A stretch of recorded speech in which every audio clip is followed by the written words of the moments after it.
I'm incredibly excited about this webinar, joined by two people who are running sales or sales adjacent tech, definitely at the forefront of the space. And with everything changing, it's just going to be a really solid meeting to go over what strategies, what tools, what insights we've had in the space, running companies that are involved in the space or running campaigns as a whole.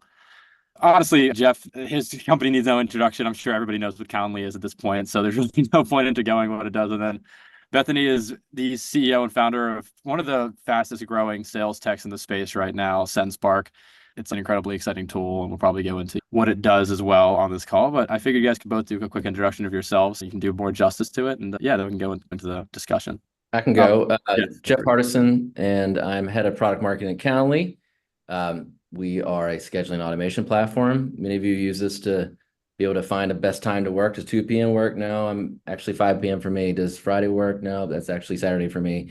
And so we reduce all that back and forth at its most basic level, but we also have all kinds of tools to send emails before and after calls, the ability to add scheduling to your website, routes based on your CRM data, which I'll talk about later, and so forth. And so really excited to be here. Awesome. Appreciate it. Bethany, feel free.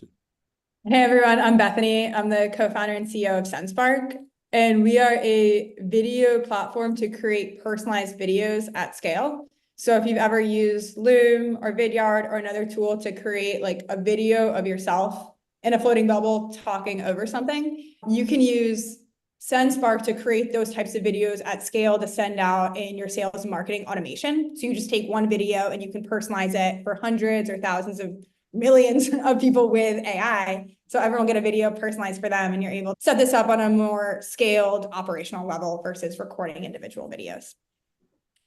Awesome. Yeah, I appreciate it, guys. And yeah, if I'm sure most of you read the description of the call, but as a whole, the general idea of this meeting from a high level is just to talk about tools and strategies to book more meetings. Obviously, this one is really interesting in particular because Calendly itself is almost like the end all, like this is what we want to route people to. This is like the vessel in which we're booking the meeting. And then of course, Sendspark is like the ship that is bringing Calendly to people, obviously in a pretty like creative and cool way, using AI in a bunch of really exciting ways as well. So I've got a couple questions like queued up that I've been thinking of personally that I was interested in, and I figured I could just run through a couple of those. Of course, if anybody else has questions, feel free to ask them in the chat and we can run through them as well.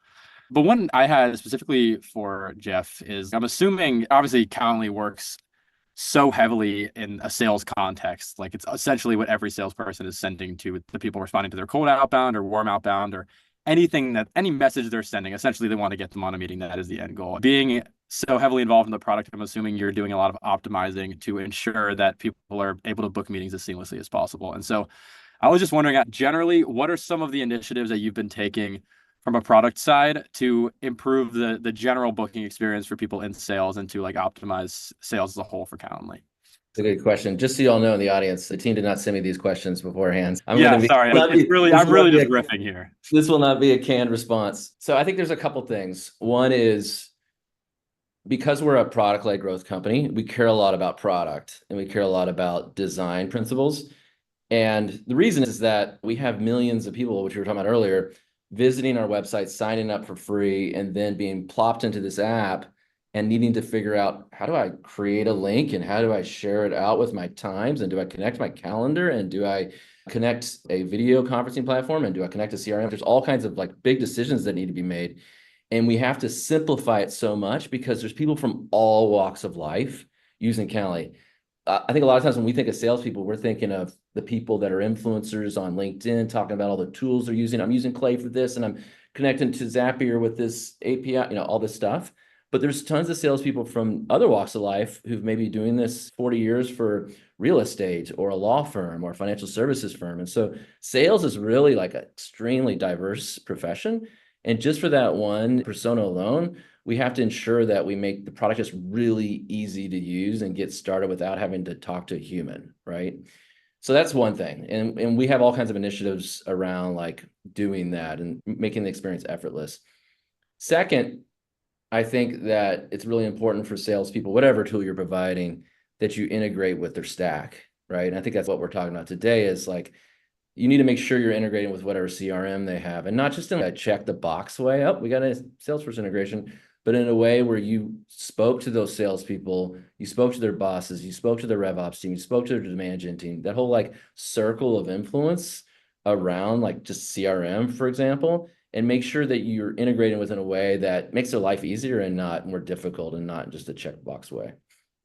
Yeah, absolutely. I feel just in my personal experience, I feel like I came to Calendly for the ease of use. It was just seemed like by far like in the beginning days for me the easiest one to set up, but I stayed for the integration. Like that to me was like what kind of solidified it in my tech stack because in my experience it integrates with essentially anything, especially with the Zapier connection. Like it's not only integratable, but also like Zapier is not a deeply difficult tool to use, and I found that to set up flows from Calendly bookings is just at this point it takes dang near no automation experience. Like you can pretty much just be like, okay, someone booked a Calendly with me, like from a base level, like someone booked a Calendly with me, send me a Slack message or something. So yeah, I think the integration capabilities are also really exciting. I would love to clip that little section and use as a testimonial. Absolutely. We've got the recording, man. So feel free to. Yeah. So in that same vein, so for anybody who's used Sendspark before, you understand how the tool works. But in short, when somebody clicks on a Sendspark link, you're sent to a landing page, and that landing page has a video, like the video recording of you with the AI generated first name. But next to that is actually the ability to add a link to something like Calendly. So I'm it's gonna tuck an example into the chat. yes, that's actually perfect. And yeah, again, it's so easy to embed or integrate Calendly with everything, and I think Sendspark does it in such an intentional and like very effective way. But I figured the main question, Bethany, for you was just generally, what was your decision-making process? How did you like decide to prioritize this as a product feature, and what has been the effect? Because for me, I will say I love it because it's not just a video, but there's also like a CTA there, which I think is the main benefit. Yeah, I think that's really the thing that separates Sendspark from other video platforms at a high level is our job is not to help you make a video. Our job is to help you book a meeting. And that is, like you said earlier, that is the goal, is to get them to your Calendly selecting a page.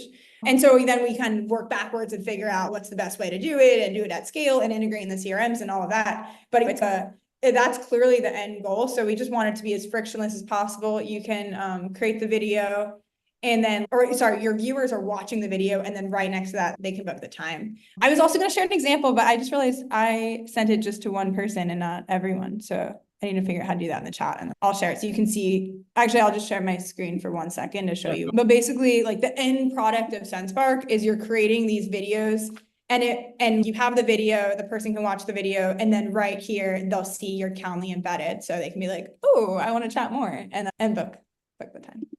Yeah, go ahead. Can I just fanboy on that for a second? Can you pull it back up real quick?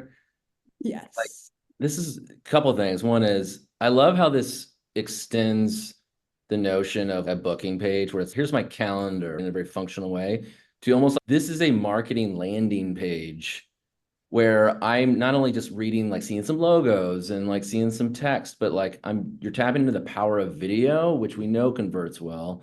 And you're like complementing the idea of the calendar with marketing landing page ideas. And I just love that right there. It's really cool. All right, now it's my turn to clip that up and do a testimonial. Yeah, that's really what this is all for at the end of the day, ultimately just to get testimonials for us. But anyway, yeah, I totally agree. I feel like it's almost like creating a custom landing page for every prospect you reach out to. And obviously it's just like following all the best landing page principles, which is just get them to click the button that you want to click as quickly as possible while they still understand what you're trying to sell them, of course. Yeah, again, I'm a pretty massive fan of it as well, of course. This is like, the next question is like the general point of or high level point of the webinar that I wanted to ask you both just because you're in the space so heavily. And again, they don't have these questions. I'm just riffing on these. And so if just as a preface, right? Yeah, this truly is like just how they feel instinctively. But generally from what you've seen recently, people are constantly saying outbound as a whole is declining or it's dead. Obviously, people are very skeptical about the use of AI in outbound as well, which gets a whole other bag of marbles. But generally, what are some of the things that you've seen in the modern day work for outbound? I think a lot of people are just like sick of the templated cold emails. And so when they get them, they assume since they're getting them and ignoring them, that everybody's getting emails and ignoring them, and it just doesn't work as a channel at all anymore. Of course, for people who have done it effectively, they know that's not the case. yeah, I'm just interested to hear from you guys. Of course, I have my own takes as well. And the answer, which like as a spoiler, Sendspark definitely is one of the things I've seen work for me. But I would love to hear it from you guys as well. And maybe you guys could both provide some insights generally on what works for outbound in your opinion. And maybe Bethany, you could start with this. Yeah. Okay. So I'll say it's just harder to do outbound than it was before because it's gotten easier, right? There's amazing tools like Clay and different email platforms that allow you to send a high volume very easily. And so that makes it just more competitive. And I think it's also just gotten cheaper and easier to build products. And so you have more competition in the market, period. And so all of that plays together where it's really important to stand out. And then the question is, what's the best way to do that? I think different mediums help, like obviously a big believer in video. I also think that personalization matters, but not on the superficial way of like where you went to college and like different things that I think worked really well a year ago. It's more about relevance and what data do you know, can you find about what they're doing or what they're interested in or how their company's growing? And how can you take that data and modify your own pitch to make it super relevant?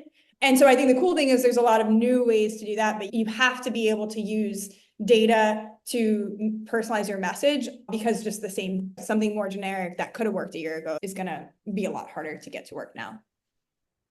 Yeah, plus one to everything Bethany said. I think to that point, when you get more tools, people use them more and they start using them in a lazy way, right? Where they just send out 10,000 emails and it's not segmented at all, or they just change the first sentence in one of the email tools. And really, it's not so much that outbound is dead. It's that we had 10 years that went on, everybody, where we just had leads coming in. It was just tons of venture capital funded startups and companies that were just like, you got a tool, I'll buy it, right? And people had huge amounts of vendors. They sometimes had two vendors doing the same thing. And that was like the last 10 years. And what that did was it created more of an environment in sales of just optimizing the leads you get and making sure you're routing and disqualifying them right and all that. And less about like, we got a coal mine for demand where we have to learn how to be really creative and email people and not just email them, but go on LinkedIn and like their post and not just like their post, but invite them to a webinar and not just invite them to a webinar. But and that was before 10 years ago. That's what sales was being very creative with outbound. And we're just returning to that environment again. And it's part of it's not just like being creative, but having an attitudinal shift in your brain that we're just in different times and you need to go outbound in a different way. I fully agree with that. I really feel as tech progresses in sales, really all that happens is just like the threshold for getting a positive response gets raised because everybody collectively gets better at outbound as a result of the tooling. Obviously, when email marketing first came out, you could just send anything and probably get some responses. Now you do the same thing, you're not going to have the same effect because of all of the tools that make it so easy to do all of it. I think tools like Play and Sendspark just fall under that same realm where you can use them lazily and it probably won't be super effective. Like when I feel like I get a lot of people reaching out to me about Clay, just seeing videos and being interested in it, and they think it's like just like a fix to their outbound problems, but ultimately it's just like a medium for which you can make your creative ideas happen. So if you don't have good outbound ideas to begin with, the likelihood that they're actually effective is pretty low. So I totally agree with that sentiment. Yeah. Yeah. I also think there's a level to tools like Clay and what we're seeing, it helps you scale what you're doing. But if what you were doing wasn't working on a small scale, it's probably not going to work on a big scale either. So it's still great to like test on a small scale and be like, oh, it's working. Like now let me set up the Clay automation, add the Sendspark video, put in the Calendly link and do it all. But you can try it out on a smaller scale and just double check it's actually like the right messaging that people are going to respond to well. Yeah, I totally agree with that. I so often people approach me and they're just like, how do I use Clay and how do I use tools like Sendspark or even like RB2B to make my sales processes better? And I'm just like, are you getting positive responses manually? And they're like, no. And I'm like, probably just ignore all of those texts then, because if you're not able to do it, if you're not able to get messaging down from like a base level, using these tools actually won't be that helpful for you. It's ultimately just a vessel for your ideas. It's not, but it's just necessarily from it's not going to just fix your outbound. It's not just like a magic robot that does it. But I feel like sometimes you see videos of people using the tools and you're like, oh, I can just go do that. And then everything is fixed, which is obviously not the case. So anyway, I think it's definitely I don't know. It's interesting like making content for tools like Clay and then having people reach out to me and just being like, yeah, I just have this exact template. And I'm like, you don't want this exact template. It won't work for you. This is just for one company I built it out for. But Anyway, cool. One other question I had, I guess specifically, Jeff, obviously you're like head of product marketing at Calendly. So like you're just deep in, and you're of course also like a product led company. And so I'm interested to see how, just from like internally at Calendly, what sort of initiatives you've been running from a marketing perspective, but additionally, like how that's been tying into sales. I think it was interesting you bringing up earlier in the call that you're building out a feature function in Calendly to integrate with your CRM and do lead routing, which is pretty much from a sales perspective, like incredibly effective. And I'm assuming there's just a lot of other marketing initiatives that tie directly into sales and make your sales teams better. So I'm just interested to hear like how you're using those features and that functionality to improve your internal sales work. Yeah, and do you mind if I share my screen real quick? Absolutely. Yeah, feel Okay. free to. Let me make sure this is, I got a new laptop, so it might be funny here.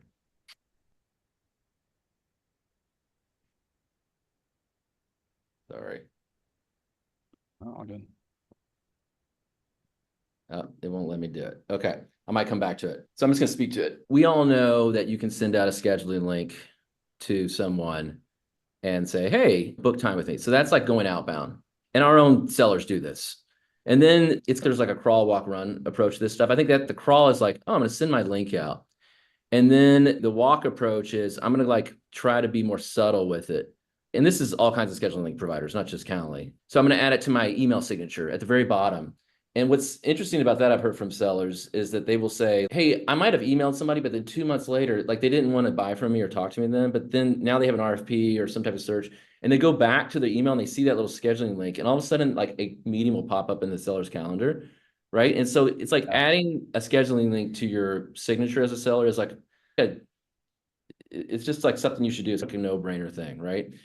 Now, the third approach is like integrating with Outreach and Clay and SalesLoft and all these different providers out there for sending emails to ensure you're doing it in a very automated and personalized way. So that's like the walk, jog approach. The run approach is, all right, it's 10 p.m. at night. This was an actual story that was given to me by a customer. They were like a legal software company, and they said it was 10 p.m. at night, and somebody from a fashion company, like an IT, went to their website. They were already asleep. The salespeople were all already asleep. And they started to fill out this form, and they got irritated. They were going to have to fill out this, would you request a demo form? And it had all kinds of fields. How old are you? And like, how much money do you make? All kinds of stuff. I'm exaggerating, but it was like a long form. And all they wanted to do was like book a meeting right then and there at 10 p.m. at night, but they couldn't. And they knew that in 2 days, they might hear back from that SDR after they got back from vacation and they saw the email. What if you could add scheduling to your website? And that way, if someone answers certain qualifying questions, such as what industry are you in? Are you in financial services or oil and gas? Do you have budget or do you not? Are you a decision maker? If they answer the questions correctly for your company, they then get routed to the right salesperson who might be asleep or might be on vacation, but it routes them to when they're available, right? And then what it can do is pull in information from your CRM to figure out who the right salesperson is. So if you have 1,000 people on your sales team, you can't just do like manual routing. You need to pull it in from like Salesforce or from HubSpot CRM and get that account data to route it to the right person, right? And then marketing is going to step in and say, wait a second, hold on. You're messing with our forms. That's our website. We own that sales ops. This needs to integrate with the forms you use. What if it could integrate with Marketo forms or HubSpot forms or Pardot forms? And that's what I think a lot of sophisticated demand gen and sales ops teams are doing, is like adding scheduling to their website, integrating with their CRM, and integrating with their marketing automation platform. And it's really all about just creating a better experience for the customer who might be trying to book a meeting at 10 p.m. at night and doesn't want to wait to hear from you. Yeah, that's an incredible integration. Obviously, for massive sales orgs, like the value there is obvious, but even I think for smaller ones, like just being able to have specific questions that can route you to somebody if they match the qualifying criteria for said question, which I think is really cool. For this specific feature set, is the logic getting built out in Calendly as well? Cool. Yeah, I got my thing approved now. Yeah, so the way it works is you fill out this form, and then if you answer certain questions correctly, which it can either be powered by our own native forms account, just use as an example. There's other providers of this, right? So you can use our forms, and if you answer the questions correctly, it then routes based on Salesforce or HubSpot CRM data to the right rep's calendar. And then if you don't want to use our forms, you would use Marketo, HubSpot, or Pardot forms right here, if that answers your question. Got it. Yes, that does make sense. Wow. like this. So here's the CRM integration part of the equation. Oops. And this is the marketing automation platform part of the integration, where it's just using the look and feel that you already love in your marketing department for the forms you have. Wow. So you're pretty much able to use some of the lead scoring mechanisms you built out in your CRM to determine where these leads are getting routed to. And then, Exactly. Account owner, like all kinds of stuff we can use. wow, that's pretty insane, especially for massive sales orgs, actually. Yeah. And so it used to not be realistic to do this. And just so you know, like this is actually a tip that our sales team uses. So there are, and we experiment with this. We're a big A/B testing experimentation culture here.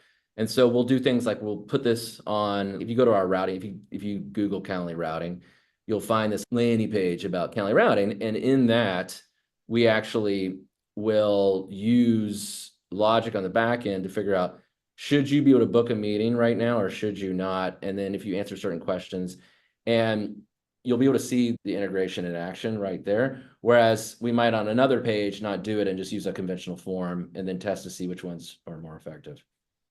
Wow. Yeah, rarely on a webinar do I immediately go start using the tech that is presented on the webinar. And honestly, this might be one of those cases because I'm honestly like, I'm just even thinking about, again, like I run a small agency, we're only like 8 people. And even having the case where somebody books a meeting with us, but we can auto qualify them based on what they fill out in the form and then route them to a specific offering or specific call is pretty, yeah, just from a efficiency perspective. I still spend some days I wake up and I'll have to go either cancel meetings or change the meetings to have somebody else host them. So that's pretty incredible. I think that's, so I've written about Google Calendly etiquette. I've written about, this comes up a lot, it's scheduling link etiquette, right? And I'm sure everybody on this call has a view on it. Should you send me a link if you're a salesperson? Should you not? If you're a CEO, you can send me a link, but not a salesperson. Everybody has this like internal like rule set for who can send them links. And there's a whole world of thought around that. But one of the things I hear often is that people say on the flip side is, I don't want just anybody to book a meeting with me. So even if you don't have CRM and even if you don't have a marketing automation platform, let's just say that you're like a 5-person startup. You can't afford that stuff. You might just want to ask qualifying questions. So what if instead of just allowing anyone to book a meeting with you with your link on LinkedIn, what if you could ask questions like, hey, are you a salesperson or you just want to pick my brain? If you pick my brain, you can book a meeting with me. If you select that one, if you select salesperson, you can't. So I think this just, even being able to ask qualifying questions without all the integrations, I think will help people get more comfortable with using scheduling links. Yeah, absolutely. And I'm assuming like another thing that I feel like just is helpful from an integration perspective is that it's one form, right? So you don't have to necessarily, or one link, Calendly link, right? So you don't have to necessarily embed specific ones on specific landing pages. You could ideally just have one that somebody fills out and routes them. I just think of that sometimes from on my website, I might have one Calendly link for one offering and one from another. In this case, it could just route just from one route to either one. Also super helpful. Wow, that's pretty awesome. Dang, the more you know. Yeah, wasn't even aware of the functionality for that. Sorry, Bethany, go ahead. I just have one thing that's irrelevant, but I'm going to say, because you mentioned that there's pushback on sending Calendly links. And this was like a funny thing, like when we were fundraising, it's like we're trying to book a lot of meetings, but is it rude to send a link? And so I tried not sending it for a bit and it was just pure chaos to be scheduling. And I was like, okay, I'm going to figure out the nicest, most polite messaging in the world to send a link. Cause I literally, it's so much just more convenient for every party involved. And so if anyone needs some nice messaging to make it appropriate to send a link, I have some email copy for you, but it's possible to do it politely, I would say. Please share in the chat because I love scripts. How to share your link in a polite way. I gotta look up what it was because I spent like weeks refining it, but it was basically like, I hope it's more convenient to book on this link. If not, suggest some times and I can work around your schedule. It was like something like that, but I'd gotten it to be very concise and then actually a VC posted on LinkedIn how polite my like email was. Like, I just got the most respectful link. And I was like, okay, I've nailed it. Yeah, that's incredible. Share it later. Yeah, I remember hearing something similar too, and I was just like, I'm sorry, I'm sending a Calendly link. Like I'm just simply not doing the back and forth to schedule this meeting when there's literally a tech for me to just do this. But either way, that's great. I love it. Yeah, moving on to a similar topic, but a little bit different with regards to just like new tech in sales that can ideally, if done right, boost conversion significantly. and ideally just optimize processes quite a bit. Obviously, AI has been like a massive buzzword in sales recently. Like every single AI tool to pretty much exist on the market has been, or every sales tool has been integrating AI in some capacity. In some cases, it works. In some cases, it doesn't. I've seen a lot of cases, especially with competitor tools of Clay, where I'm just like, not to hate on the competitors of Clay, but of course I'm biased, that well, you have AI like write emails, for example, in a way that I'm just like, this is not nearly at the caliber that it needs to be in order to actually be effective. So Bethany, obviously you're running a pretty AI heavy business, and I'm assuming pretty much many of the businesses in your space, you're just like hoping that language models can improve to the point and videos can improve to the point where you're able to like eventually do completely AI generated videos. That would be the awesome end state. And so I'm just curious as to what you think both the future of AI video prospecting is, but also AI prospecting as a whole, and also how quickly do you think this progression will happen just in your experience? Because of course you started Sendspark before the newest GPT, right? So it's like, you understand how this has been progressing over time. Yeah, and I think it's really important. One thing I think about all the time is how do we build Sendspark so it works really well and is usable today, but is also setting us up for as soon as the tech is really good to generate the whole video, we can easily just swap out the models and have it work like that. Because I think the truth is, I don't know, like it could be next week and it could be a year from now, and I can't build everything assuming it's going to be next week and then not have a working like our customers would not be happy if it wasn't good for a year. We try to really build for both. And someone asked if we have multiple variables and things like that in the videos right now. And what I'll say we do is right now, we just keep it super simple to what we know will work and be really effective. It's you can change the first name, you can change what you're recording over, and we've built that in a way that it works really well. We're about to make an update right now that should enable you to do a little bit more. And then we're also setting things up so it will be easy to update the models going forward. One thing Jeff mentioned earlier is that how important integrations are. So I'll also say a lot of the building and development we're doing right now is actually around like integrations and the workflow, because that is really important. If we can integrate super well into Clay and the other automations and systems you have now, that's drives even more, honestly, efficiency and automation than AI at some levels. So we're leaning on tech we know works. For stuff that we think is going to change, we actually go a little slower building those and make sure that anything in our tech can be easily swapped out with an updated API, because it's advancing so fast, but it's unpredictable. Yeah, absolutely. And I feel like that's something like that approach is something I think you guys are doing so right, just from the perspective of somebody who's constantly vetting sales tools, and that's half my job, because I feel like most of the ones that get it wrong are just jumping the gun with regards to functionality. It's not like necessarily they've built like a bad product for what is available. Like they might be using the best possible AI prompting or AI video generation techniques, but it's like still not there. Like just the tech isn't there.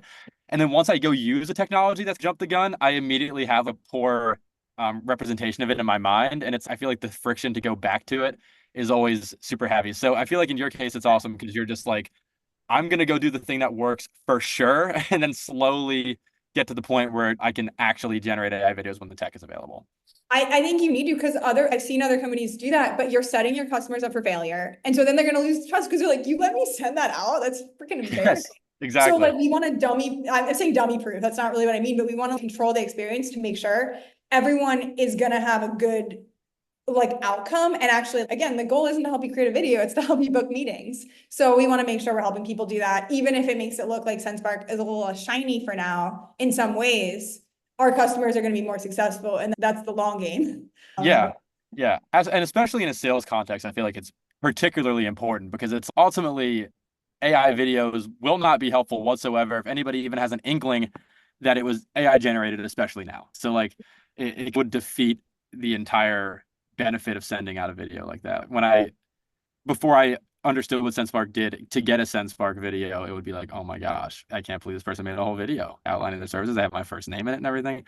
But if I don't know if anybody else saw very early on when OpenAI first came out with their first model, there's this video of Will Smith eating spaghetti that was AI generated and it just looked like a complete mess. Getting something like that from somebody would immediately obviously just turn me off of the sale as a whole. So working sales in particular, I feel like it's pretty important. Yeah, given the same concept to Jeff, obviously Calendly, I'm assuming has been working pretty heavily within the AI space.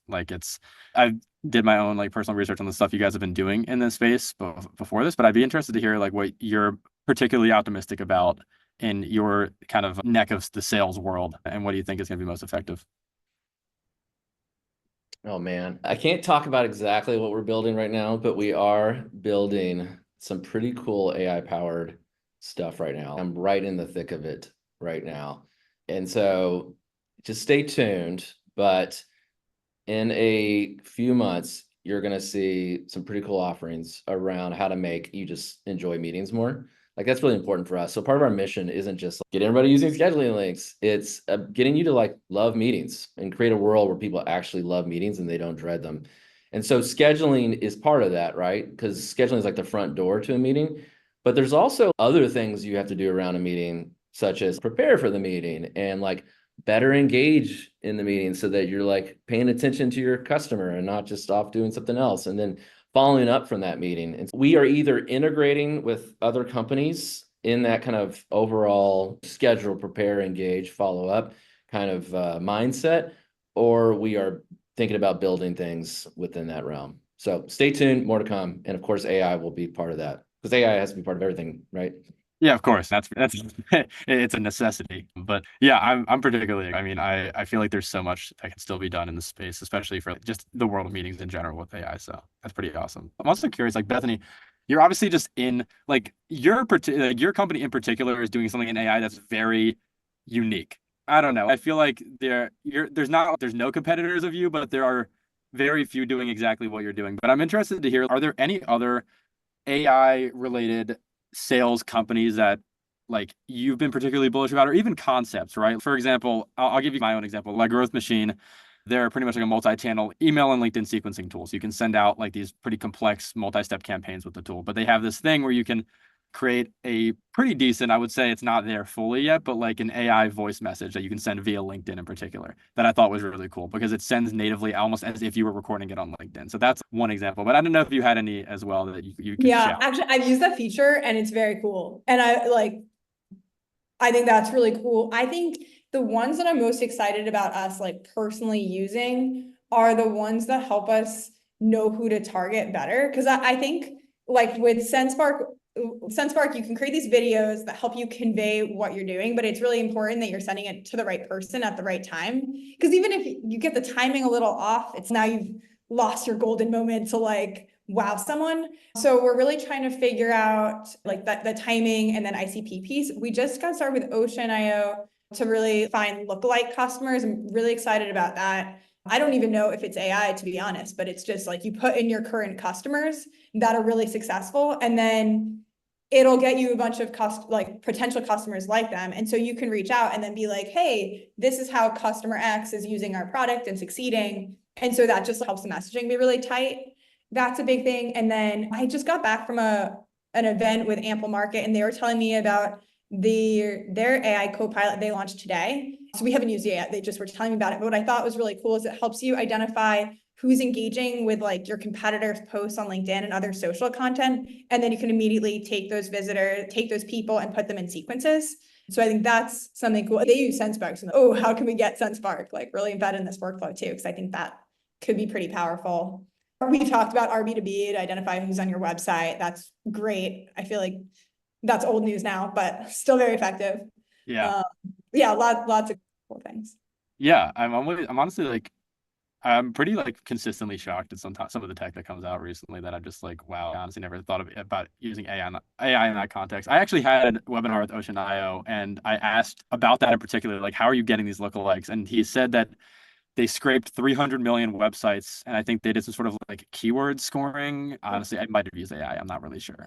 But in short, they scraped 300 million websites to achieve this, which is pretty impressive. It's good. Like we were looking and at spaces we knew really well and putting in Sendspark and it was pulling up our competitors. Like it was working.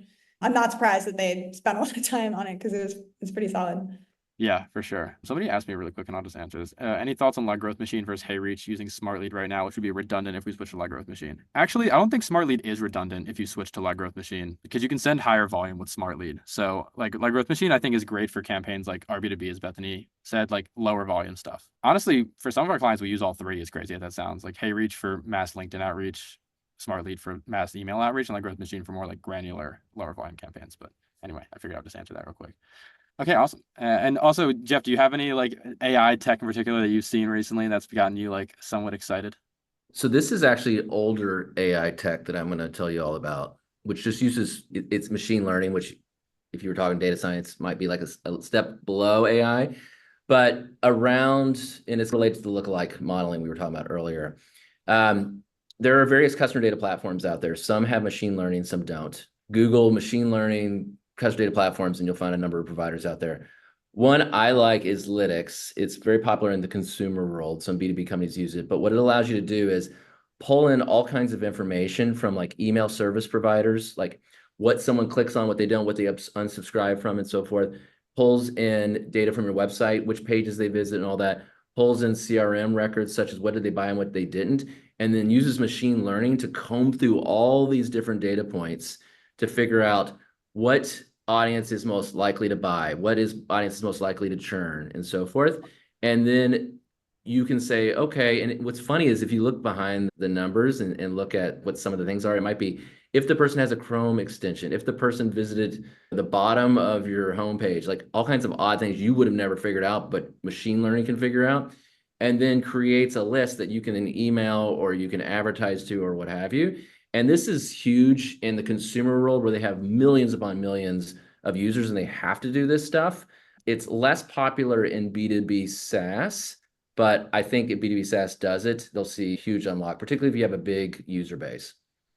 Yeah, that's really cool. I feel like it's a really great use of behavior recognition just because prior to that, there was always the tools that would like heat map and show where all the people visiting your website, for example, were going, but not necessarily maybe a real analysis as to how they actually behaved on the site. It was really just, oh, they clicked on your contact us page a lot, which Exactly. is like a more elementary version of doing that. But Yeah. sweet. I figured we're pretty well through this. So I wanted to block out some time for people to ask any questions that they might have had. I, of course, had a few, but yeah, feel free to type them out in the chat. And while you're doing that, I'll just show you, I built like a cool little workflow in Clay of using all three texts actually. So I figured I would show you, I don't know. Honestly, I think there's a couple ways in which this could be used, but I think it's honestly all three texts are really like symbiotic in a way, especially for inbound leads. I've found like people who book a meeting with you. So from a high level, before I share this with you, all it's really doing is somebody books a meeting with you. It imports that person's details into Clay. It enriches them for a variety of data points. And then it sends a Slack message as well as creates like a Sendspark video.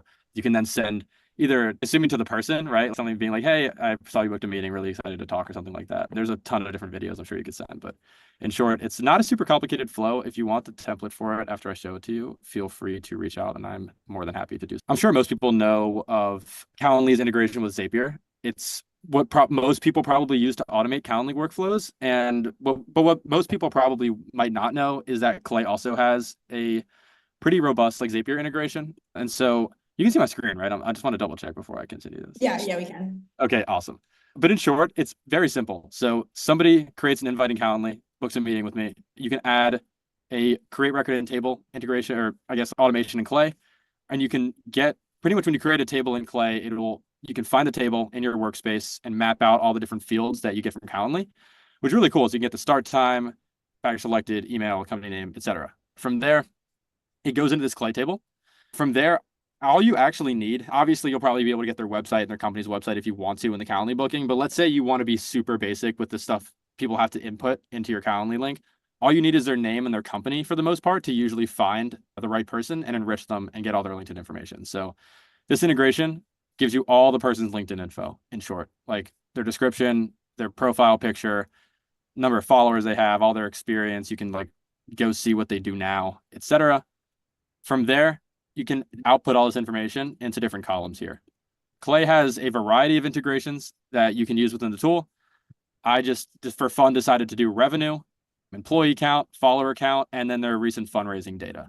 And I actually forgot that this was still running. So people booked meetings with me this morning and kept filtering in here, but I was like, cool. And I got the Slack message and everything. But anyway, then Clay can actually send messages or send information back to Zapier. And so I set up this pretty much this API column that sends all of these columns and all their information back to Zapier, which sends a Slack message to me, which pretty much just gives me all of the information about the person who just booked a meeting with me. So instead of just having the information they provided you, you now pretty much know everything about them, their company, any publicly available data point online about them and their company, you can reasonably find with Clay and send it in like a Slack message. So whoever's in that channel has a better idea of who just booked a meeting with you. And then found their work email and then create a Sendspark video for people booking the meetings. So in short, you can just create, again, like one of these AI generated custom videos. And reasonably, if you want to send it an email, I would use a smart lead integration, add it to a campaign, and you can then get all this information on somebody who booked a meeting with you and send them a cool video. So anyway, that's, if you want the template for that, feel free to reach out to me, but I just did it for fun because I was like, I think this would be a fun thing to build. That's cool. Also, there seems to be a lot of people in the chat asking That is really cool. I'm going to set this up for Sendspark because this is better than what we're doing now. We have a little of this automation, but without all the enrichment, and this is way better. Awesome. And That's my testimonial. This is huge. Now we all have one. Awesome. Okay. So Himani asked, Bethany, do you have any best practices for the kind of video that can be sent to prospects? What should you include? What shouldn't you include? What's been working well for you so far? yeah, just like rapid fire answers to that, I'd say, of course, depends like what you sell and what your value prop is. Shorter's better for prospecting. Like if you're welcoming new customers or even if you're like following up people already booked a meeting, you could be a little bit longer, but when you're trying to get someone's attention, you got to move fast. So short, to the point. Try to show something personalized to them. So with Sendspark, you have the video, but you can show it over something. So like website page or LinkedIn profile is a good catch-all. I've also seen people be really creative in terms of showing issues in their website or showing errors or security vulnerabilities if they're selling like ethical hacking things. If you can prove a pain point in a video, show it. That's the cool thing about videos. You can be more visual. One thing that we do that I think is in general works for everyone, if you're in a crowded space, you can just say something in your message. When people are checking out platform name, they ask what's different. And the key thing is the thing that makes you different. Here's a video to show you that. And then I think that helps put you in perspective and show the one thing you do well. And like we've done that and it's like universally just really effective.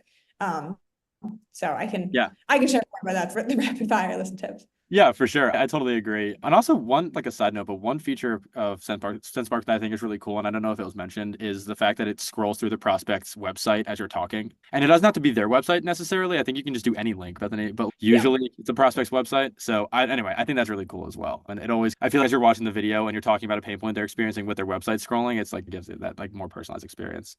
Yeah, it helps make the messaging better for sure, because you can talk about that and it makes it more relevant. I'll also say it just dramatically increases your click-through rate. We've had people run A/B tests where they were either sending like a normal face-only video versus the like thumbnail version where you can see that. Because they see you're talking about something related to them before clicking, it increases your click-through rate. And it's just a simple way to personalize automatically. Oh, it's my website, my LinkedIn profile, my whatever. Highly recommend. Yeah, totally agree. Also, Eric asked which channel is more popular for sending videos, email or LinkedIn. I can give my 2 cents on that just because I'm doing this all the time with my clients. And obviously I will take to hear Bethany's take on this as well. LinkedIn, the one big plus of LinkedIn, there's a couple. The first one, it's usually higher conversion if you do LinkedIn correctly. If you do the same thing, all else held the same, LinkedIn usually does better than email. The throttle there is that you can't send high volume, at least compared to email. But the other plus about LinkedIn is they don't really have a spam filter per se. If you message somebody, and you're connected with them, it's not going to be like, oh, we sensed the word free, you're blocked, right? So you're able to send links with not much problems with deliverability, obviously, because LinkedIn doesn't have a spam filter like that. Email can currently, or like I guess on the other side of things, has a spam filter. So like deliverability, I've never had a problem with sending a link. I've heard people say they have like pretty massive problems with it, but I think they just have their email infrastructure set up wrong. But in short, there is always the risk of getting bounced if you're sending a link, but you can send really high volume using email. So somebody said put both in your cadence. If your TAM is small, just use LinkedIn. But if you have a really big target audience trying to reach out to in a short period of time, email's probably good. I don't know if you have any thoughts on that. I was going to say like literally the exact same thing. And then just one final takeaway on that is a way to think about it is if you're really knowledgeable and you're skilled and you know what you're doing, then email because you can do it at a massive scale. If you're like just getting started, you're like, oh, I want to try some video, just do LinkedIn because there's no risk of spam and it's lower volume, but you're going to get the highest conversion rate there. So probably start with LinkedIn, but then start experimenting with email, especially. And if you're already knowledgeable and you're like, yeah, I know email infrastructure really well, then that's where you have the biggest opportunity because you can do higher scale, but it's a little trickier and there's technical challenges. Yeah, for sure. I totally agree. Okay, cool. So Faraj asked, in your experience, what would be the best overall tech stack for sales enablement, regardless of ICP, positioning, B2B or B2C? Okay, so first you're going to hear my biased answer, but still my truthful answer. All three of the texts that we're all representing are all really good, I think, like truly. So let's get that out of the way because obviously, while I believe it, it's of course biased from the three people sitting here. On top of that, I really recommend SmartLead for email sequencing, HeyReach for LinkedIn, and then La Growth Machine for multi-channel. On top of that, with regards to sourcing, honestly, regardless of ICP, like sourcing is always varies. I don't know where your customers are. They could be in Apollo, they could be in Sales Navigator, they could be on Google Maps. So that's hard to tell. Ocean.io is always great for lookalikes. I use that pretty frequently. RB2B is great because you can find all of your website visitors, not all of them, but like a pretty good portion of your website visitors and act upon them using Clay. But yeah, I'm just like a super heavy Clay user. So that would be like my short answer. Obviously, I'm here on behalf of Clay, but my main gig isn't even, I don't even work for Clay, actually. I just run a Clay agency. All I do is use Clay, but it's been working quite well so far. I'll plug it. Any that you guys that I'm missing that you guys want to mention as well, Bethany or Jeff? I was gonna say a lot of similar ones, so I'm thinking if there's anyone big that's missing. I would say, yeah, definitely a LinkedIn automation tool to complement like the three of us here. I'm sorry, I'm thinking out loud. Jeff, you speak. So we've covered emailing tools, right? But one thing I think is data enrichment providers, which some of the companies we've talked about have their own native data enrichment, some partner, but you don't know it's a partner, blah, blah, blah. But I'm talking about those companies out there that can provide you with people's names, their email address, their job title, whether they got funded, blah, blah, blah, blah. Just Google data enrichment providers. I won't name any because there's too many and they're all partners of ours. But I would say if you're not using a data enrichment provider for improving your advertising targeting or your email targeting or doing reverse IP lookup to see who's visiting your website and so forth, you're missing out. So definitely look into some use cases around that. I totally agree. I've actually had some clients that like particularly asked me to do Clay data enrichment for like ads as well, like performance ads, just to do like lookalikes and to have more informed view of who they're targeting. But sorry, Bethany, I didn't mean to cut. Yeah, Oh, no, that's a great use case. Agree. And then I'll add to also just anything to know timing when to reach out. We use Expandy to like track a lot of LinkedIn engagement. So not so much on the even on the sending side, but just to know, oh, they're thinking about this right now. Let's reach out. So that would be like Expandy. And then that sounds very similar to what Ample Market introduced today. And I think the timing piece is important. You need something there. And then this might go without saying, but just like a CRM to track like everything and also make sure you're not hitting up the same people multiple times because even using RB2B people on your website, but those could be your current customers. So I really like HubSpot. I know there's some newer CRMs in the space too that you can use, but if you're going to be doing a lot of this automation, I think HubSpot is the best CRM for working with marketing automation compared to like Salesforce. It's more like of a manual process, but maybe. Absolutely. Yeah, totally. So yeah, that's a lot of free sauce. Hopefully you guys wrote some of this tech down because they're honestly all really good. And that's honestly all you really need to know about with regards to tech. After that, I think it's just like a strategy issue, if anything.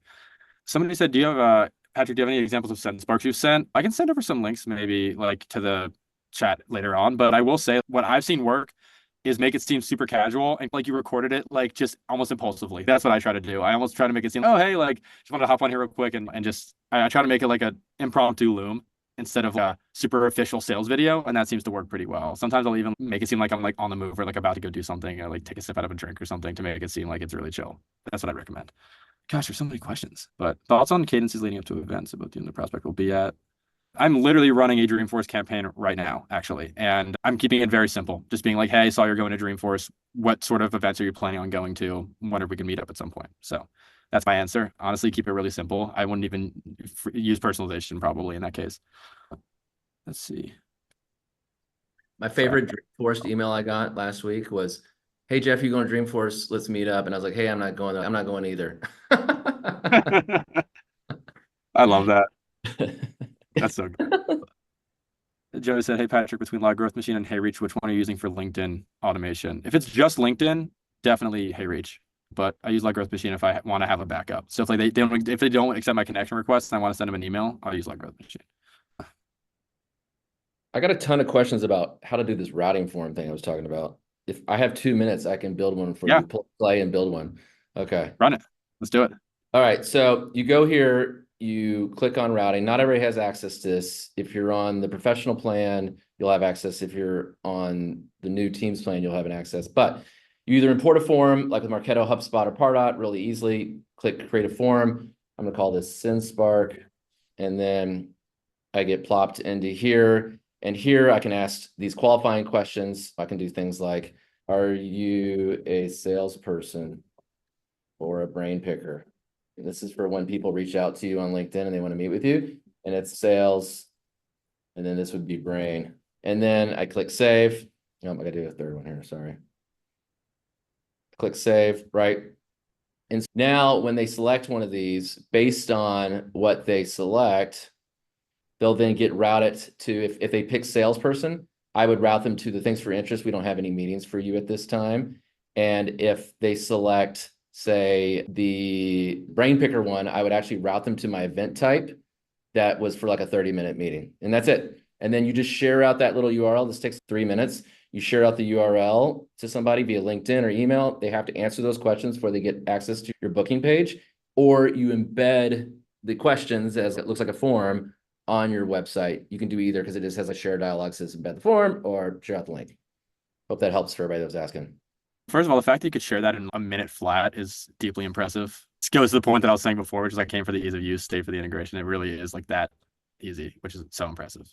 That's where we spend most of our time on this. Like, people were asking, don't other companies do this? Yeah, a ton of other companies do it, but you usually have to talk to a customer success person who meets with you each week in a 30-minute status call for 3 months and bolts it all together on the back end. What we try to do is just make it super easy to use so you can do it in 3 minutes, 30 minutes, and be done. Yeah, awesome. All right, sweet. We're pretty much. Oh, sorry. I'm gonna just share one too. So I'm gonna Yeah, share sure. like a real video that we're using for our like LinkedIn outreach. This is like a little bit of a longer video. So if you're doing like super cold, I'd make it shorter, but we're sending this to people who already engage with our content. So that's the like preface, and then I'll share it. But keep in mind, if you're doing super cold, I would make it shorter. But this is an AI intro, and then it's stitched with a pre-recorded video. And the framework I think is good. I would just make it shorter for cold. So sent. Oh, awesome. Amazing. It's so cool you can just share the link too and everyone can just open it. I don't know. It's massive for PLG especially. Okay, awesome. But yeah, we're pretty much at time. So I appreciate you guys hopping on. This was enlightening for me at the very least. I'm actually going to set up a Calendly routing thing like in 2 seconds after this call, which is super exciting. Hopefully you guys got as much value out of this as I did. Yeah, and this was an incredibly exciting one to run. You guys have anything else to add before we wrap this thing up? Just thank you, Bethany and Patrick, everybody on the call. Come be my friend on LinkedIn, Jeff Hardison, Calendly, LinkedIn, and you'll be able to find it. Oh, same. Yeah, Bethany Stackenfeld, Sendspark. Really appreciate you guys coming, and yeah, share like ideas, and if you have stuff working, I'd love to see it. But thanks. All right, incredible guys. And yeah, I'll send over the recording to everybody. Appreciate it, guys. Have a good one.